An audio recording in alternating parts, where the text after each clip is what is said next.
দেখতে পাচ্ছেন, এটা কোনো সাধারণ বটগাছ নয়। ব্রিটিশ বিরোধী আন্দোলনের সময় ব্রিটিশরা অগণিত বাঙালি আন্দোলনকারীদের এই গাছের সাথে ফাঁসি দিয়ে হত্যা করত আর পাশের মহানন্দা নদীতে ফেলে দিত। মানুষ এখনও এই জায়গায় যেতে ভয় পায়। এটি ভারত ও বাংলাদেশের সীমান্ত এলাকায় অবস্থিত। এই সেই জায়গা যাকে কেন্দ্র করে এলাকার নামকরণ করা হয়েছে ফাঁসি দেওয়া থানা, যা এখন দার্জিলিং জেলার ফাঁসি দেওয়া থানা নামে পরিচিত।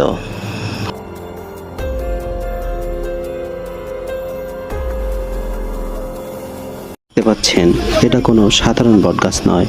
ব্রিটিশ বিরোধী আন্দোলনের সময় ব্রিটিশরা অগণিত বাঙালি আন্দোলনকারীদের এই গাছের সাথে ফাঁসি দিয়ে হত্যা করত আর পাশের মহানন্দা নদীতে ফেলে দিত। মানুষ এখনও এই জায়গায় যেতে ভয় পায়।